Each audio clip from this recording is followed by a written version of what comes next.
CEN Test Prep Exam Guide PDF. Question 1. The nurse is caring for a patient with suspected serotonin syndrome. Which finding is most consistent with this diagnosis? Option A, pinpoint pupils and respiratory depression. Option B, a dry skin and absent bowel sounds. Option C, hyperreflexia, clonus, and agitation. Option D, bradycardia and hypotension. The correct answer is option C, hyperreflexia, clonus, and agitation. Question 2. A patient leaving against medical advice, AMA, must be informed of. Option A. They cannot ever return to this hospital. Option B. Their bill will be sent to collections. Option C. The risks and potential consequences of leaving. Option D. The police will be called. The correct answer is option C. The risks and potential consequences of leaving. Question 3. A Call's fracture involves the. Option A, proximal humerus. Option B, distal radius. Option C, femoral neck. Option D, tibial plateau. The correct answer is option B, distal radius. Stressed about your CEN exam? We can take CEN exam for you remotely and undetected. We always guarantee a pass and payments only after results. To send us an email, scan the code or tap the link in the description and let's get it done. Question 4. Sudden, painless loss of vision described as a curtain coming down over the eye is a classic presentation of. Option A, acute glaucoma. Option B, retinal detachment. Option C, corneal abrasion. Option D, cataract.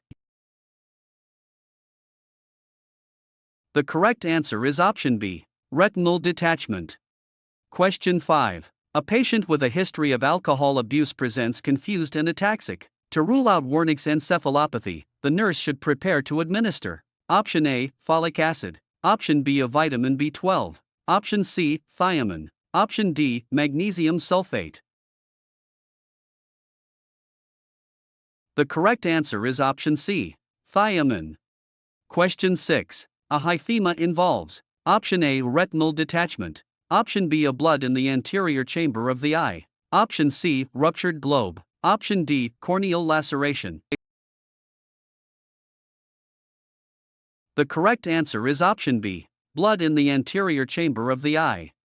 Question 7. After a blow to the nose, a patient develops clear, watery drainage that tests positive for glucose. This indicates. Option A, allergic rhinitis. Option B, nasal mucosal secretions. Option C, CSF leak, rhinorrhea. Option D, sinus infection. The correct answer is option C, CSF leak, rhinorrhea. Question 8. Which assessment finding is consistent with a flail chest? Option A, a crepitus over the sternum. Option B, paradoxical chest wall movement. Option C, a tracheal deviation. Option D, subcutaneous emphysema. The correct answer is option B, paradoxical chest wall movement. Are you looking for CEN exam actual questions? Visit our website pokerexams.com to access CEN exam study guide with actual questions and answers. Scan the QR code or click the link in the description to get CEN exam answer key today. Question 9. A patient with known cirrhosis presents with massive hematmesis. The nurse suspects bleeding from. Option A, peptic ulcer. Option B, esophageal varices. Option C, hemorrhoids. Option D, Mallory-Weiss-Tier. The correct answer is option B, esophageal varices. Question 10. The most effective method to control severe bleeding from an extremity wound is. Option A, elevation. Option B, direct pressure. Option C, pressure point compression. Option D, ice application. The correct answer is option B, direct pressure. Question 11. A patient sustains a laceration and has not had a tetanus vaccine in 12 years. The wound is clean and minor. The nurse should anticipate. Option A, no tetanus prophylaxis needed. Option B, a tetanus immunoglobulin only. Option C, Tdap or TD booster.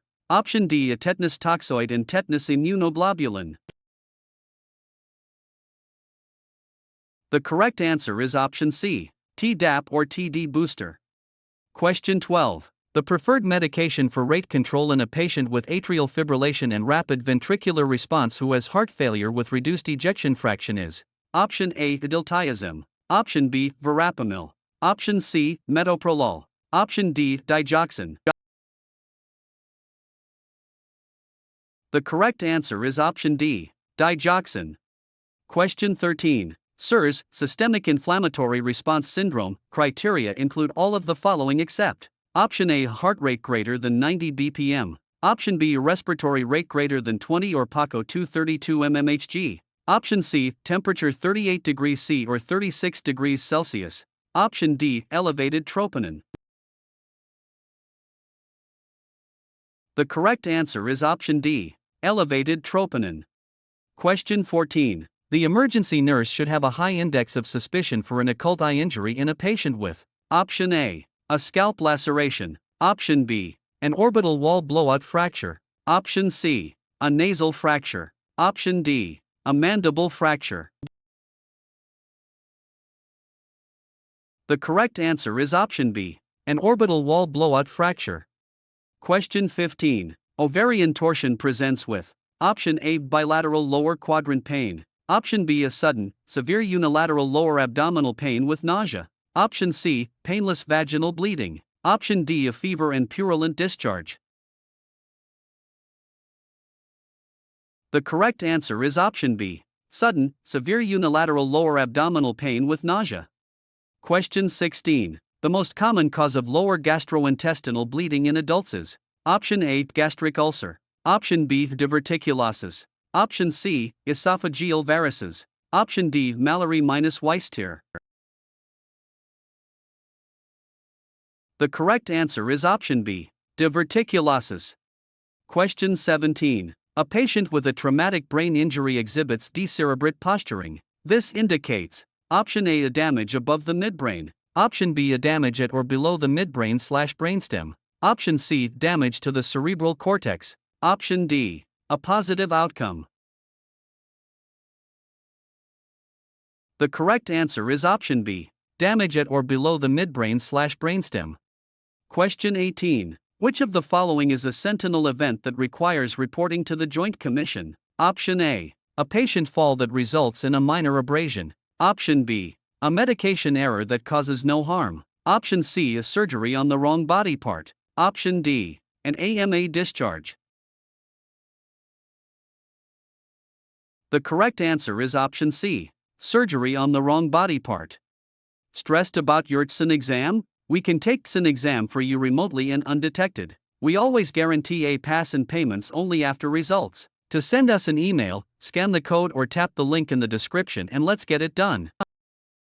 Question 19. Which finding on end-tidal CO2, EtCO2, monitoring indicates successful endotracheal intubation? Option A, the EtCO2 of 0 mmHg. Option B, persistent EtCO2 waveform with each ventilation. Option C, PtCO2 of 50 mmHg. Option D, a flat line waveform. The correct answer is option B, persistent EtCO2 waveform with each ventilation. Question 20. A patient presents with costovertebral angle tenderness, fever, chills, and dysuria. The nurse suspects Option A, cystitis. Option B, pyelonephritis. Option C, nephrolithiasis. Option D, renal artery stenosis. The correct answer is option B, pyelonephritis. Question 21. Fat embolism syndrome is most commonly associated with fractures of the Option A, distal radius. Option B, pelvis and long bones. Option C, clavicle. Option D, metatarsals. The correct answer is option B, pelvis and long bones. Question 22. A patient with a pulmonary embolism is at highest risk for which immediate complication? Option A, pulmonary fibrosis. Option B, right ventricular failure. Option C, left ventricular hypertrophy. Option D, atelectasis. The correct answer is option B, right ventricular failure. Question 23. A patient presents with sudden onset worst headache of my life. The nurse's first priority is Option A, administer pain medication. Option B, perform a complete neurological assessment. Option C, prepare for lumbar puncture. Option D, obtain a non-contrast CT scan of the head. The correct answer is option D. Obtain a non-contrast CT scan of the head. Question 24. Necrotizing fasciitis requires what priority treatment? Option A, broad-spectrum antibiotics alone. Option B, immediate surgical debridement. Option C, hyperbaric oxygen therapy. Option D, wound vac placement. The correct answer is option B, immediate surgical debridement. Question 25. A patient with an acute myocardial infarction develops a new holosystolic murmur at the apex that radiates to the axilla. The nurse suspects which complication? Option A, a ventricular septal rupture. Option B, papillary muscle rupture with mitral regurgitation. Option C, pericarditis. Option D, aortic dissection. The correct answer is option B, papillary muscle rupture with mitral regurgitation.